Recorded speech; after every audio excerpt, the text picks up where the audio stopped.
Pastor Samuel, em primeiro lugar, saudá-lo,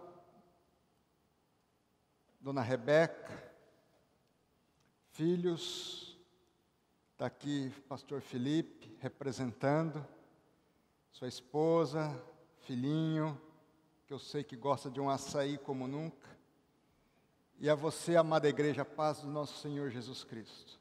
Amém? Pouco tempo atrás, alguns minutos atrás, nós meditamos lá em 1 Coríntios, falando sobre as loucuras e peripécias que Deus faz ao longo da história, usando os que não são, para confundir as que são, e as coisas loucas do mundo para confundir as sábias. E falamos que, de certa forma, nós somos um pouco disso tudo. E eu queria, nesta manhã, numa sequência de palavra, mas num outro texto, trabalhar de forma mais específica aquilo que Deus faz na vida de pessoas simples e para que essas pessoas são chamadas. Evangelho de Lucas, capítulo 9.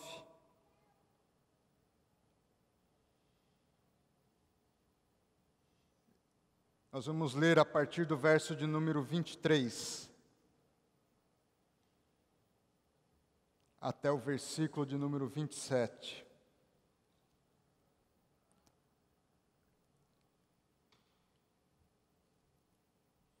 Diz assim a palavra de Deus: dizia a todos, quem dizia era Jesus: se alguém quer vir após mim, a si mesmo se negue, dia a dia tome a sua cruz e siga-me.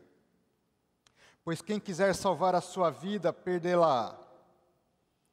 Quem, porém, perder a vida por minha causa, esse a salvará. Que aproveita o homem ganhar o mundo inteiro, se vier a perder-se ou a causar dano a si mesmo? Porque qualquer que de mim e das minhas palavras se envergonhar, dele se envergonhará o Filho do Homem, quando vier na sua glória e na do Pai e dos santos anjos. Verdadeiramente vos digo, alguns há dos que aqui se encontram que de maneira nenhuma passarão pela morte, até que vejam o reino de Deus. Amém. Deus fala aos nossos corações, Deus tem misericórdia de nós, Deus age em nós, Deus, do teu trono de graça, venha a nós o teu reino. Seja feita a tua vontade, e que a tua palavra encontre morada no nosso coração, para que a tua vontade seja feita. Para a honra e para a glória do teu santo nome, em Cristo Jesus nós oramos. Amém. Meus irmãos, eu falava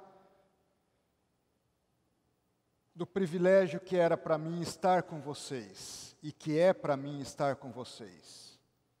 O privilégio de estar no local do nascimento do maior movimento pentecostal da história do Brasil. É da história do Brasil.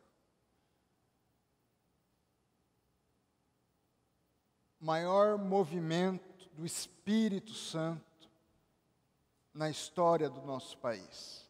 Isso não é pouca coisa. E que vocês, assembleianos, através do sonho que se confirma na vida de Daniel Berg, de Gunnar Winger, são filhos e netos, e hoje talvez bisnetos, dessa ação do Espírito Santo. A Igreja Presbiteriana, por exemplo, chegou antes ao Brasil,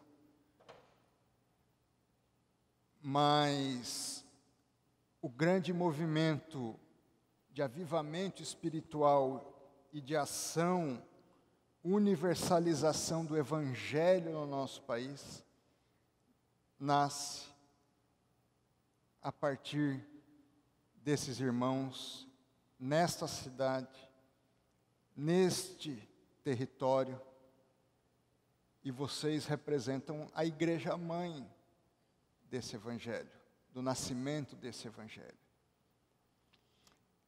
E conversando com o pastor Samuel, com o pastor Felipe ontem, com o pastor Wellington, pastor Itamar, eu compartilhei com eles a minha inquietação com esse momento da história do nosso país e da história do mundo. Nós vivemos um momento de calamidade, literalmente, digna de registros bíblicos. Com uma doença tão nova, tão desconhecida, tão inexplicável, inexplicada, porque alguns dizem que já sabem tudo dessa doença, que é ciência, mas a ciência também pouco sabe ainda sobre essa doença. Essa é a grande verdade. E possivelmente muitas construções que estão sendo feitas hoje, como verdades absolutas, amanhã serão desconstruídas pelo conhecer maior dessa ciência. E nós, como povo de Deus, e aqui digo eu em especial, como servo de Deus, tenho estado inquieto. O que Deus quer com tudo isso? O que significa? Porque nada ocorre na história da humanidade sem que Deus o saiba, sem que Deus esteja não só ciente, mas o consinta, permita que aconteça. Lógico que tem um lado que essa doença iguala ricos e pobres, os do sul e os do norte, os do hemisfério sul e os do hemisfério norte, o ocidente e o oriente. Ela traz à tona a fragilidade humana. Pó que está em pé, não te esqueças que és pó deitado e que ao pó vai tornar.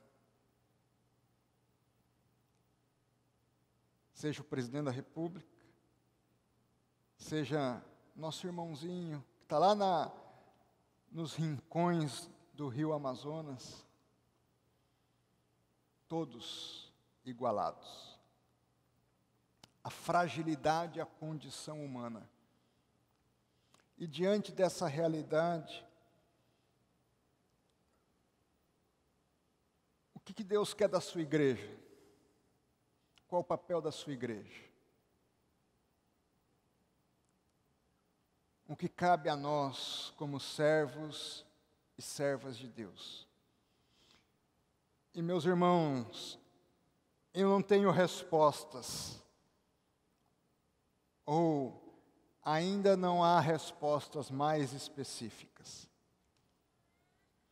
Mas a palavra de Deus nos dá direcionamentos. A palavra de Deus nos revela o que Ele, de alguma forma, quer de nós. E eu queria, à luz desse texto de Lucas, se alguém quer vir após mim, a si mesmo se negue dia a dia, tome a sua cruz e me siga. Porque há verdades que são absolutas na palavra de Deus. Você quer ser cristão? Creia em Jesus. tome a sua cruz e me siga.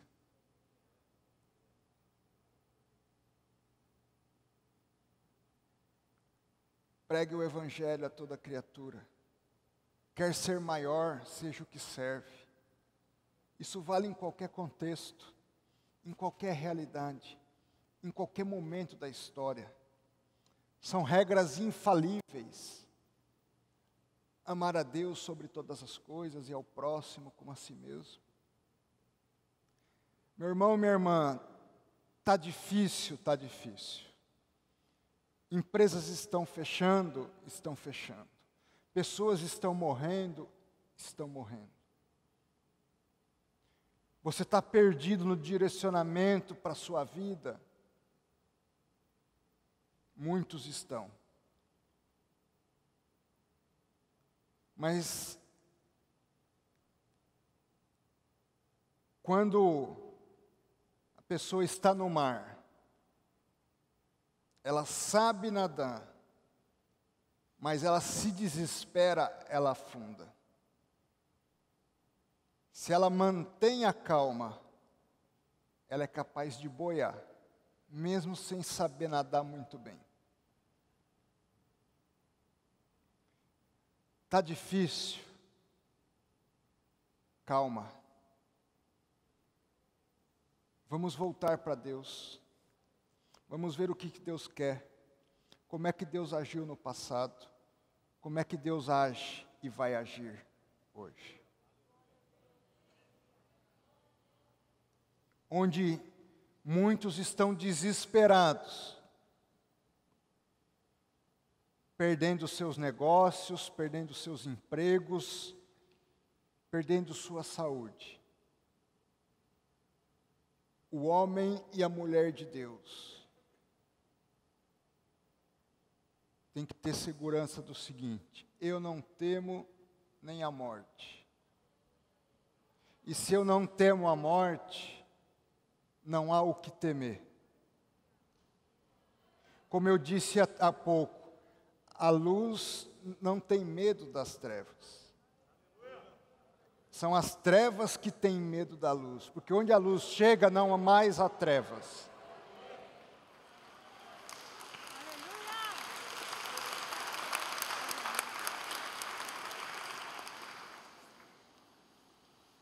Então, meus irmãos, em primeiro lugar, nos voltemos para Cristo. É momento da igreja se voltar para Cristo. E quando nós nos voltamos para Cristo, nós nos lembramos de quem Deus é e como Deus age. O profeta Jeremias, em Lamentações, num contexto muito semelhante a esse, onde havia morte, havia fome,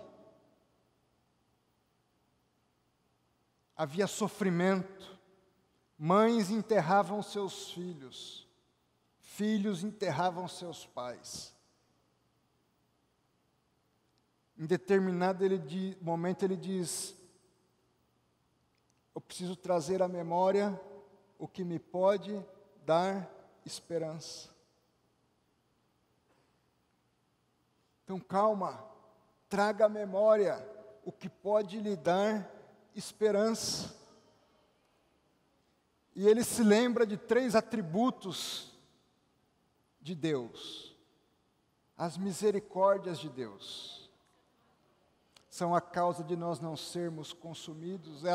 Elas renovam-se a cada manhã. Meu irmão e minha irmã, há um cântico que diz: está sofrendo? Ore, não é isso? Louve. Está chorando? Louve. Eu tenho certeza que muitos dos que aqui estão, e dos que nos ouvem e nos veem, estão sofrendo. Louve, traga à memória o que pode dar esperança. Você vê desespero, Você vê calamidade, você vê morte, você vê falta de dinheiro ou geladeira vazia. Traga à memória o que pode dar esperança. Deus é a nossa esperança. As suas misericórdias renovam-se a cada manhã, são a causa de nós não sermos consumidos. A cruz está pesada, mas o fardo de Cristo é leve. O seu jugo é suave. Fazei prova de mim, ele diz. Em segundo lugar, Jeremias se lembra da fidelidade de Deus. Deus é fiel, meu irmão. A sua palavra não faz curva. Sua palavra se cumpre. Ele é o mesmo ontem, hoje e sempre será. E as promessas que Ele tem para a sua vida vão se cumprir. Deixa eu dizer uma coisa para você. A sua herança, a sua porção, não é o seu dinheiro, não é a sua inteligência, não é o seu emprego, não é o seu trabalho. A sua porção é o Senhor, diz a minha alma. Tudo que você tem vem de Deus. Sua vida está despedaçada, entregue os cacos no trono de Deus. Deus é fiel. Seja um vaso na mão do oleiro.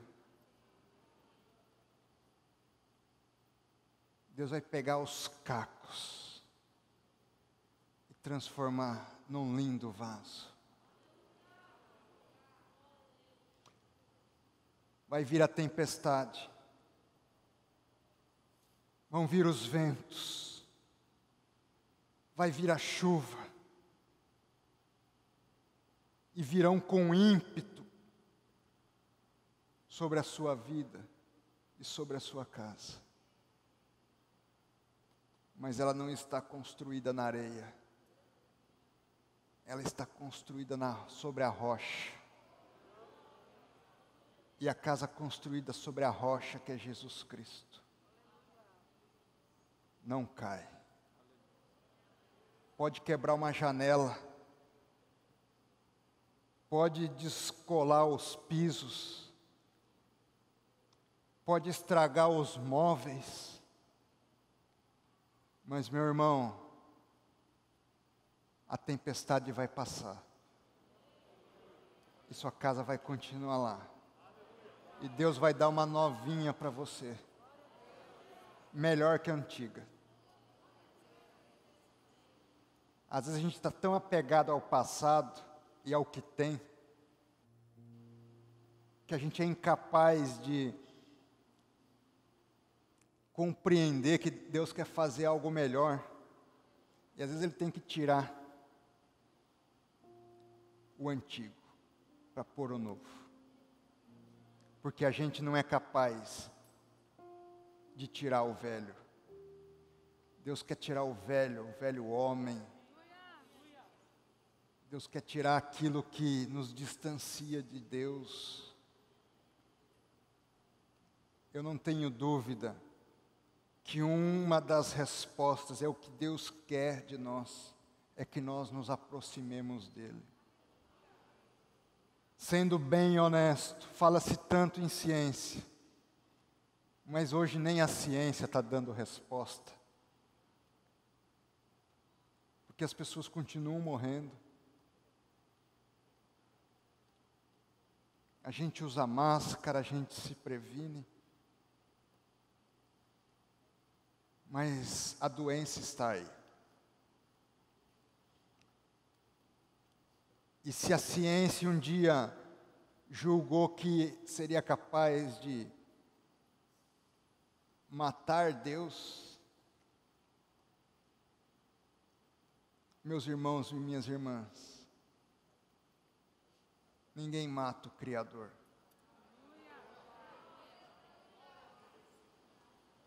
Mas Ele também não veio para matar, Ele veio para nos dar vida, e vida em abundância.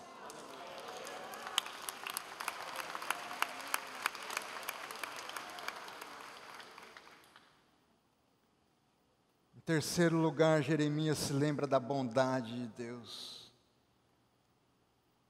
Bom é confiar no Senhor, bom é esperar nele. Meu irmão, esperar tem o sinal e o significado de aguardar. Aguarde em Deus. Busque a Deus. Lembra? Começa com buscar a Deus. Depois, misericórdia. Deus nos lembra da sua fidelidade. Deus nos lembra que Ele é bom. Espera. Confia. Em segundo lugar, esperar tem o sentido de esperança, de que algo diferente vai acontecer, de que algo transformador há de acontecer.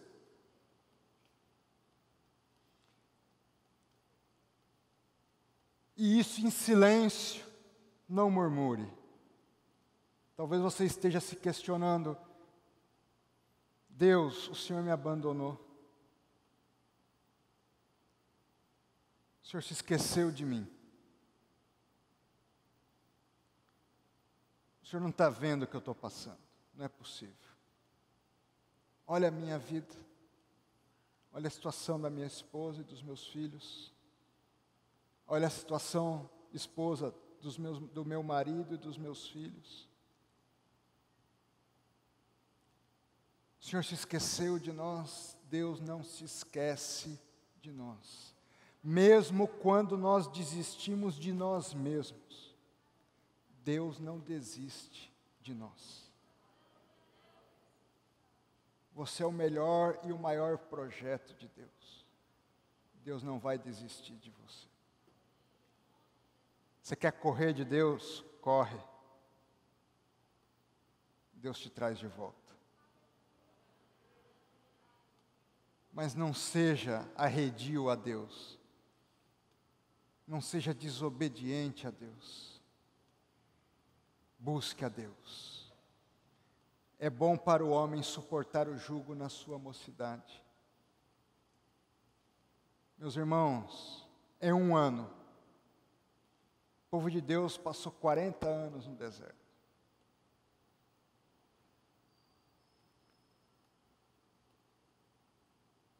Mais que isso, em períodos exilados.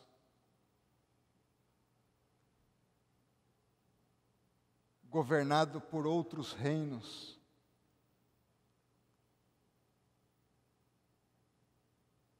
Nós estamos passando por um deserto.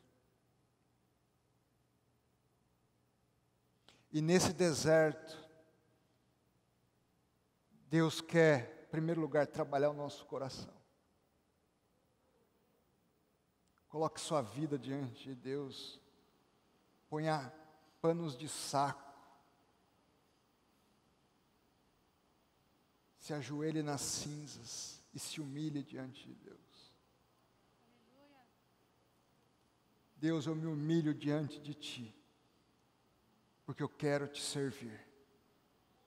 Eu quero tomar a minha cruz, nesse deserto escaldante, mas eu sei que o Senhor vai mandar o maná. Eu sei que o Senhor está me preparando para a terra prometida, e que no percurso vai vir uma nuvem, e o Senhor vai nos acompanhar nesse deserto, e fazer sombra, nos dar refrigério. Mas passado esse deserto, eu vou encontrar a terra prometida. Uma terra onde plantando tudo dá. Onde eu vou colocar às vezes uma sementinha de baixa qualidade que me sobrou, e vai se levantar um fruto perfeito, com abundância, que vai se multiplicar. Meu irmão e minha irmã, vou confessar para você, até o curso da palavra aqui está mudando.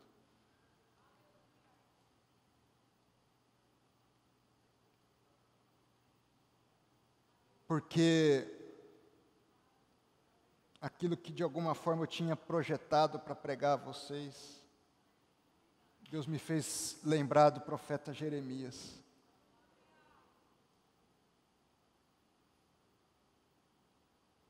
E eu saio com a cruz e quero caminhar para a esperança.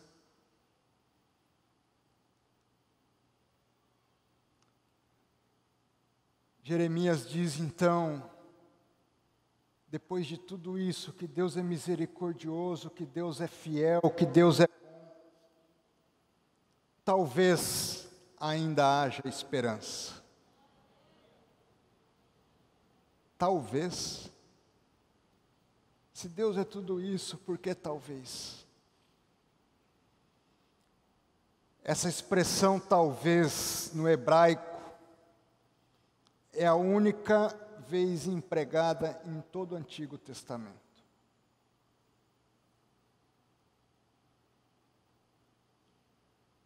Porque que da certeza de um Deus bondoso, misericordioso e fiel, eu deposito nele a esperança, e Jeremias diz, talvez ainda haja esperança.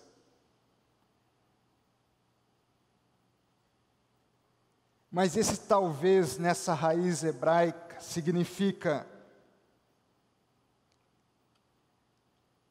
um condicionante, que se você cumprir a condicionante prévia, de depositar em Deus a esperança, certamente haverá esperança. Mas se você não confiar em Deus a sua esperança, não haverá esperança.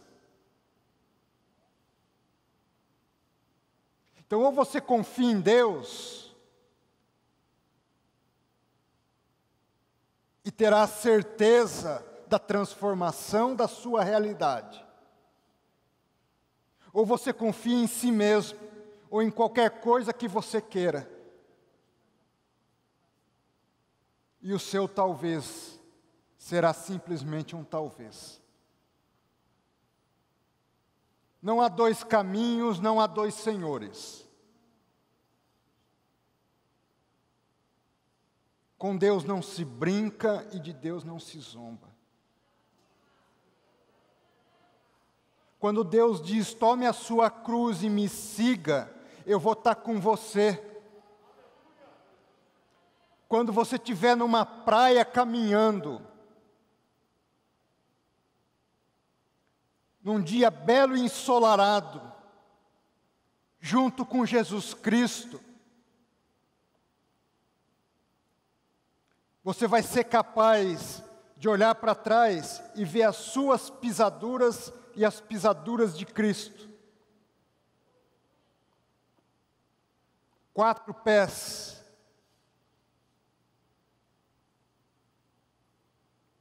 Mas quando vier a tempestade, porque você tomou a sua cruz e o seguiu, e vier a tormenta, e vier a arrebentação, e vier o vendaval,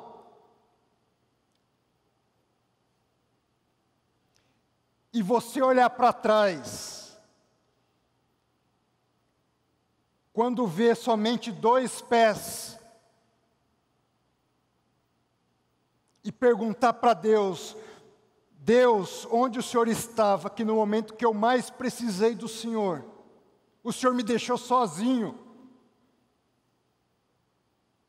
Deus vai dizer, meu filho, acorda, eu estou te carregando no colo, meu filho. As pisaduras que você vê são as minhas, não são as suas. eu nunca vou te abandonar, eu nunca vou te desamparar, eu nunca vou te desenganar. Quando todos te desenganarem, eu vou fazer uma obra na sua vida. Quando todos disserem que você fracassou e que não há esperança para você, não se esqueça que eu não desisti de você e eu vou te resgatar. Porque ainda que você passe, meu irmão e minha irmã, pelo vale da sombra da morte, Deus vai estar contigo. E minhas irmãs e meus irmãos, à luz dessa palavra eu queria dizer para você,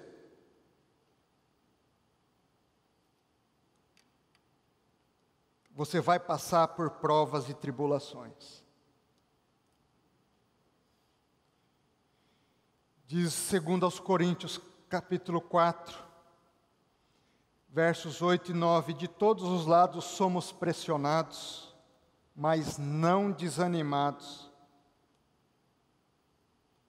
Está difícil, a pressão é grande, a luta é imensa, não desanime. Ficamos perplexos, mas não desesperados. Somos perseguidos, mas não abandonados. Abatidos, mas não destruídos. Noé foi perseguido, Abraão foi perseguido, Moisés foi perseguido, José foi perseguido, Ruth, Esther, Jeremias, Daniel, Isaías, Paulo, de perseguidor a perseguido. Meu irmão, você está perseguindo a igreja, você ainda vai ser perseguido pela fé em Jesus Cristo.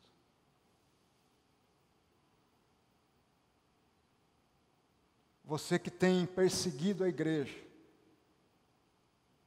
e que me ouve, Deus vai fazer um movimento na sua vida. Que você ou se dobra, ou Deus dobra você. Deus é maior que você. Você pensa que você é grande, Deus é imenso. Se você pensa que é Golias, Deus derruba a vaidade e a soberba, para até te resgatar e te dar a vida. Quer mais perseguição do que Cristo sofreu? Tiago diz: meus irmãos, considerem motivo de grande alegria o fato de passarem diversas provações, pois saibam que a prova da sua fé produz perseverança. Deus está te provando. Como é que você depura o ouro, meus irmãos? Aquele ouro está impuro. É com o fogo, não é com a água, não é lavando devagarzinho, é no fogo que Deus vai tirando as impurezas, e é nas provas que Deus te purifica, te santifica, que faz de você maior.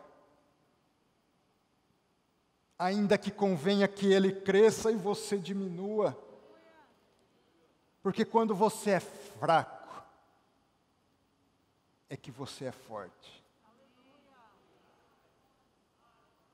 Isso é louco, não é, pastor Felipe?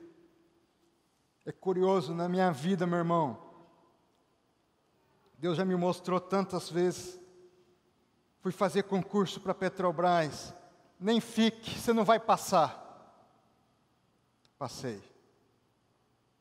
Ah, meu irmão, o cara falou para mim que eu não consigo, que eu não vou, que não vai, que eu não sou capaz. Eu, aleluia a Deus.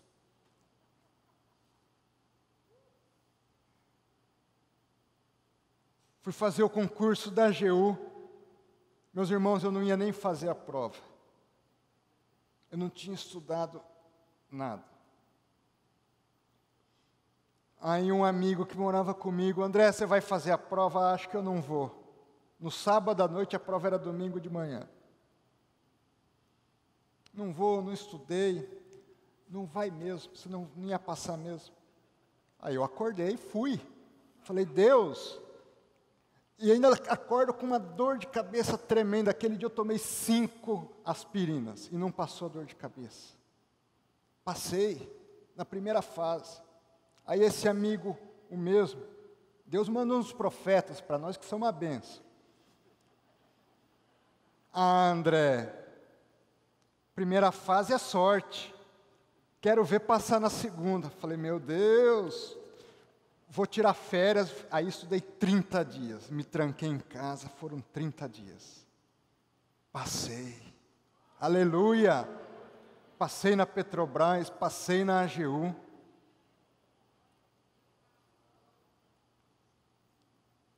Fui lá para Brasília em 2005, 2008, me convidam para assumir o Departamento de Patrimônio e Probidade, um dos departamentos mais importantes da Advocacia Geral da União.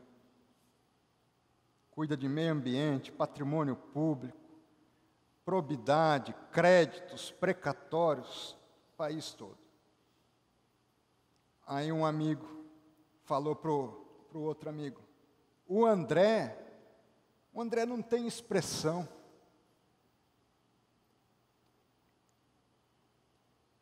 Aquele padreco. Eu, aleluia.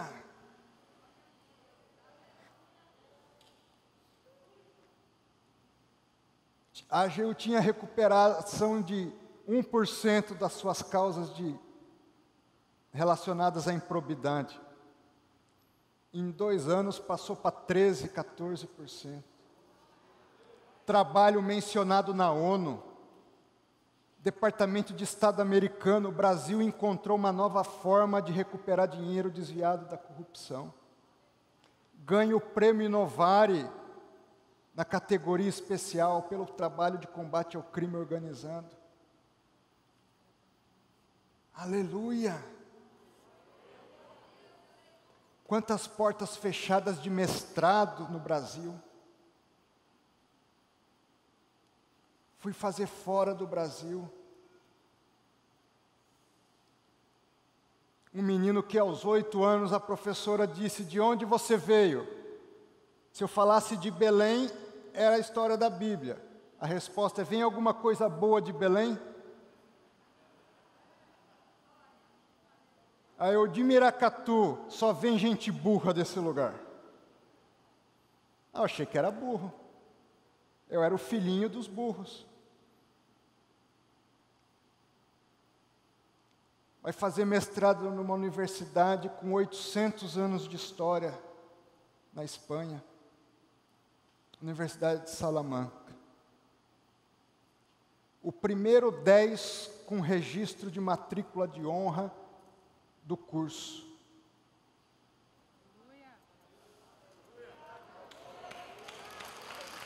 Para a honra e glória de Deus,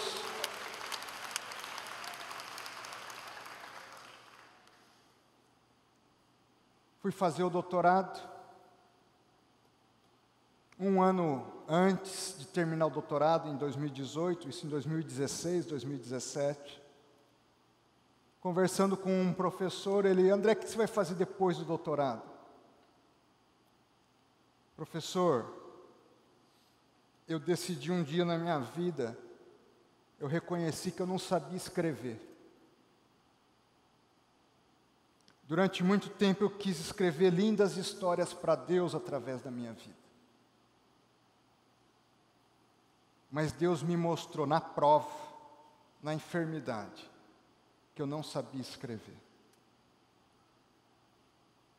Eu decidi entregar a caneta para Ele. E dizer: Deus, escreve o Senhor, que é poeta e escritor por natureza, as mais lindas histórias que o Senhor quiser escrever, para a honra e glória do Senhor, através da minha vida. Então, professor, eu não sei o que eu vou fazer. Eu estou esperando Deus escrever. Uma coisa eu sei, eu disse a ele. Eu me preparo. E estou me preparando para aquilo que Deus quiser escrever, eu esteja preparado para a missão que Ele me der.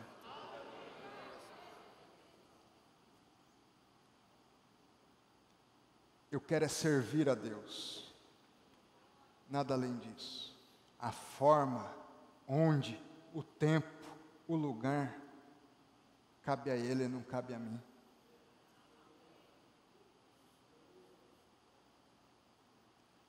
Em 2018 eu termino o doutorado. O diretor do programa, no final da banca, pede a palavra e diz o seguinte: pelo exemplo de vida, pelo amor ao seu país, pela solidariedade em relação aos colegas e pelo conteúdo do trabalho, o André é o melhor aluno que já passou por este programa de doutorado.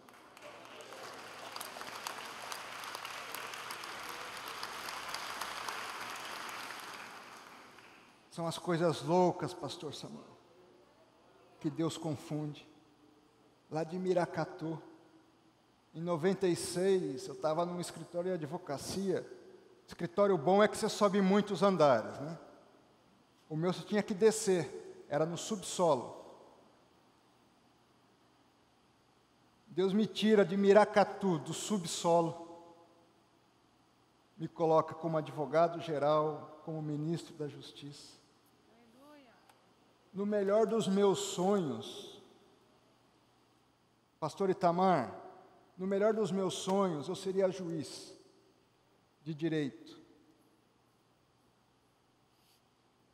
Ai de mim se eu não entrego essa bendita caneta para Deus. E se eu vou querer escrever, meu irmão,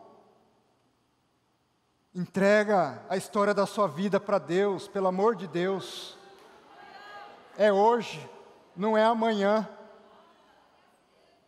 Entrega essa bendita caneta para Deus. Entrega o papel em branco.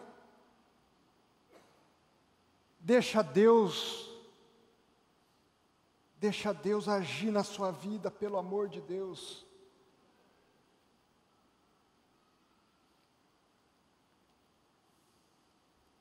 Em novembro de 2018, sou apresentado a um homem que eu não conhecia. Senhor Jair Messias Bolsonaro, eleito presidente da República. Depois de 40 minutos, ele me ouvindo, eu ouço do ministro Jorge, que hoje está no TCU, ao lado do general Heleno, de mais outros 2 auxiliares do presidente. André, você está aqui pelos serviços que você já prestou ao país e pela sua qualificação. E o presidente então diz: prepara o Twitter do rapaz. Ele é o novo advogado-geral da União. É obra ou não é obra de Deus, meus irmãos?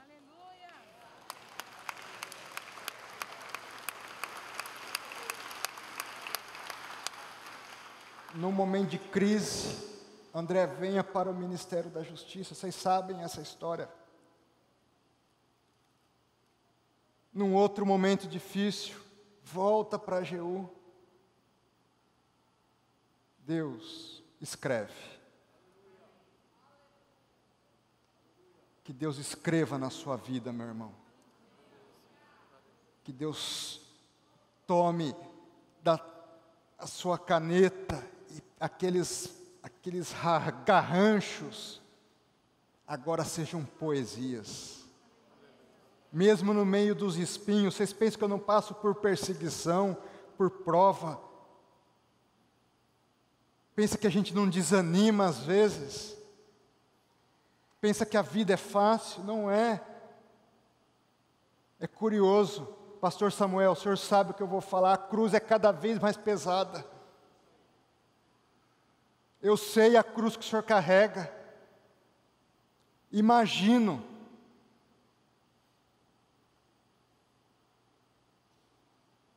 A cruz. Tome a cruz, que Cristo vai estar com você. Para a honra e glória do seu santo nome. Deus abençoa a tua igreja, abençoa o teu povo. Escreve a tua história na vida dos nossos irmãos, Pai. De cada um deles. Age, transforma, restaura, cuida, orienta. Mostra o caminho, aplana as veredas. Faz justiça pelo teu povo. Em ti entregamos nossa vida. A ti entregamos, ore comigo, Senhor Jesus, nossa vida está em tuas mãos. Senhor Deus, escreve a tua história para as nossas vidas. Espírito Santo, enche-nos com teu poder, para a honra e glória do teu nome. Em Cristo Jesus. Amém. Beijo.